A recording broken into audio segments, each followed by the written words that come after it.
on the agenda? Yes. Okay. Fortunately, I've been around too long.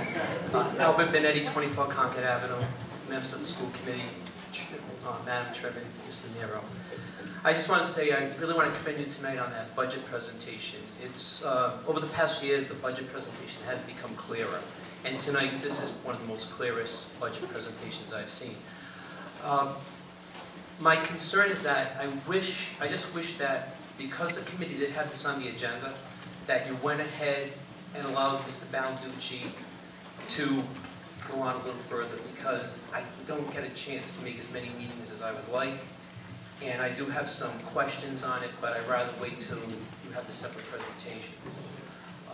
This way we can get into different areas of it. Al, typically, if I can answer that question, typically we do that, but when the superintendent presents his budget for the first time, we've literally seen it 5 minutes before you have. So that's why we don't get into the give and take. We digest it, and then we'll have further work sessions. But I guess I'm just going to go into maybe a few of the different, general details. And he can do that. We actually moved it up in the agenda so that the people that were here specifically for that reason could hear it before the other speakers. We are going to adjourn to a public work session, in which case Mr. Balci can further explain at that point. Well, what really got me up from my seat tonight was the one student who got up and brought up issues about the books. Because although this room is filled tonight and people laughed, I'm one of the more conservative, serious people in this city for years.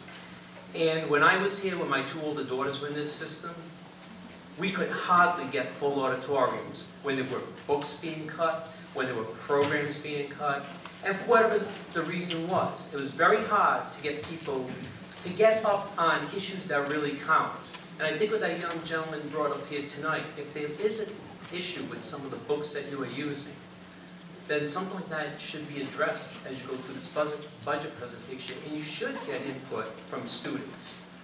Because students today, as I also have one in high school right now, I understand that the pressure on them, whether they're going into college or even looking for jobs, they're getting more pressure at an earlier time in school than I think I did when I was in high school.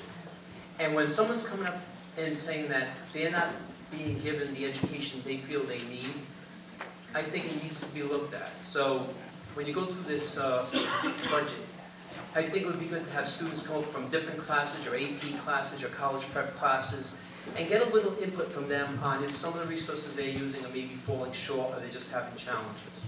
Thank you. That's all I want to say.